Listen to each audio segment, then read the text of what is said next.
Hi there, folks. I'm James, and welcome to episode 5 of I Don't Want to Hold Your Hand, the Beatles Quarantine catalog, where I am attempting to play all 248 Beatles songs in chronological order before the quarantine ends. I truly believe the quarantine will end long before I am finished with these songs, probably about a quarter of the way through. I think that's where I'll be when I can go outside again. But until then, this is helping me pass the time. I hope it is helping you pass the time as well. Some updates for you. I now have a YouTube channel, which is called The Beatles Quarantine Catalog. Great title. You can subscribe to it and get notifications or emails or whatever whenever I post a video, so you don't miss a single song along the way, which is great. Other updates. I am attempting to grow a quarantine mustache. It is not going well, so definitely subscribe so you can follow this shenanigans. Episode 5, song number 5, is a very weird song. Just a heads up. It's short, it's funny, it's strange. I'm very excited to play it for you, and I'm excited for you to hear it probably for the first time. If you knew this song before, points to you.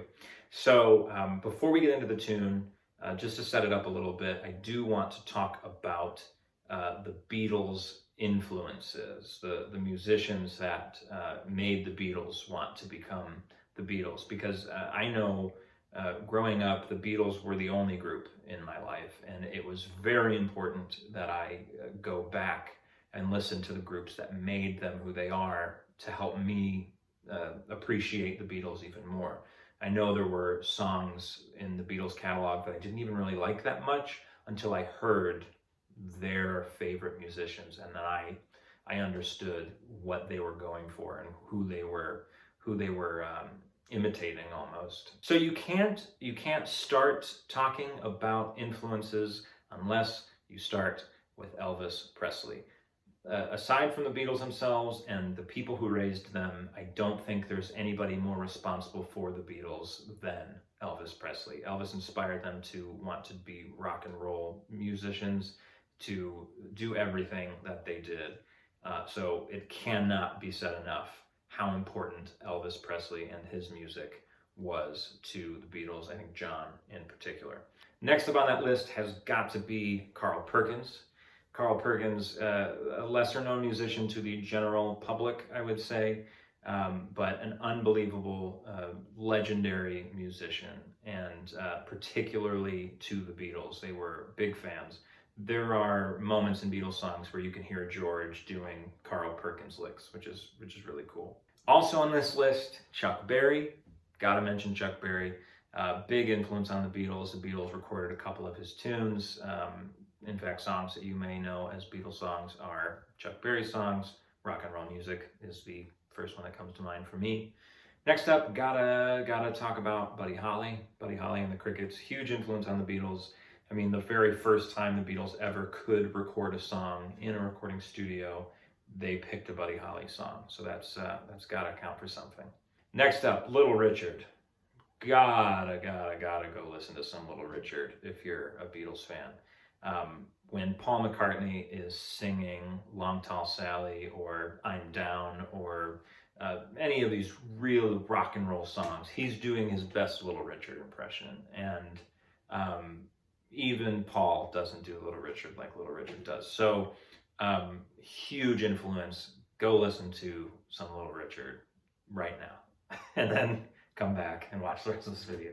So of all the musicians that I've mentioned and that I will mention on this in this video, my hands down favorite has got to be the Everly Brothers. I think the Everly Brothers might predate the Beatles in terms of my awareness of music. They are one of the greatest duos in rock and roll history, if not the greatest, and probably in terms of harmonies and blend and all that, were not rivaled until John and Paul. There are songs, particularly on Beatles for Sale, that you can almost not tell John or Paul apart because their harmony, their voices are just on the same wavelength. It's a magical thing to me, and that is directly taken from the Everly Brothers' ability to sing harmony.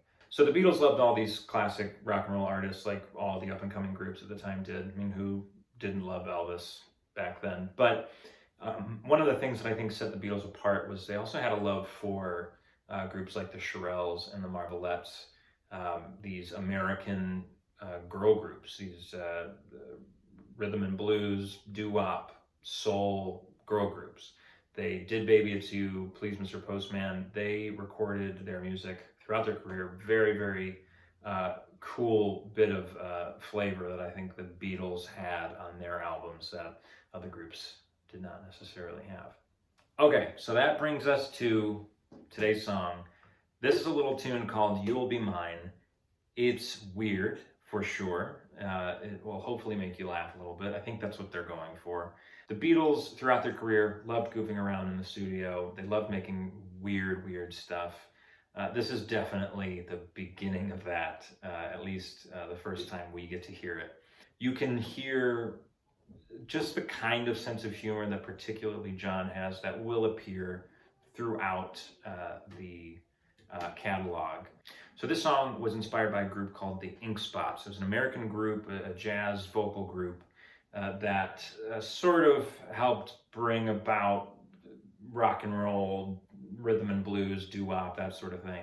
But they had this very dramatic sound to them. A lot of their ballads even had a spoken verse in them, which is not something that is in the Beatles catalog very often. But prior to the Beatles, a lot of groups would have that, where the third verse would be the first verse but spoken, just because.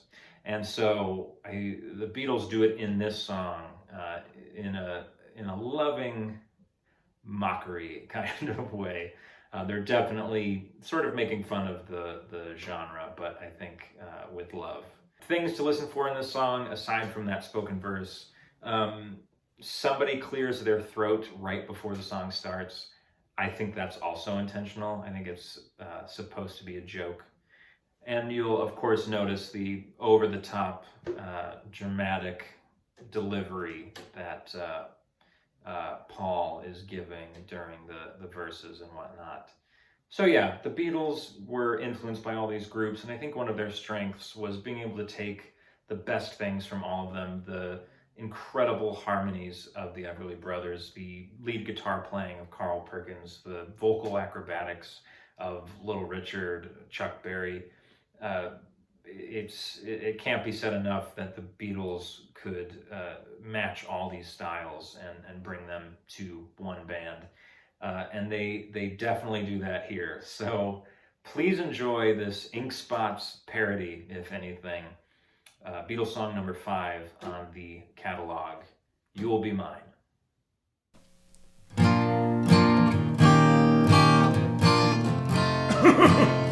Well, the star's gonna shine. You'll be mine. Well, I know. You'll be mine as they shine. You'll be mine. And the star's gonna shine.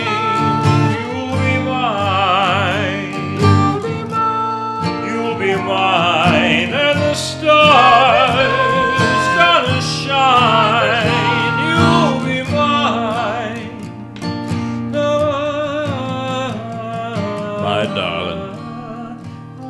When you brought me that toast the other morning, I looked into your eyes, and I could see a national health eyeball, and I loved you like I've never done. I have never done before.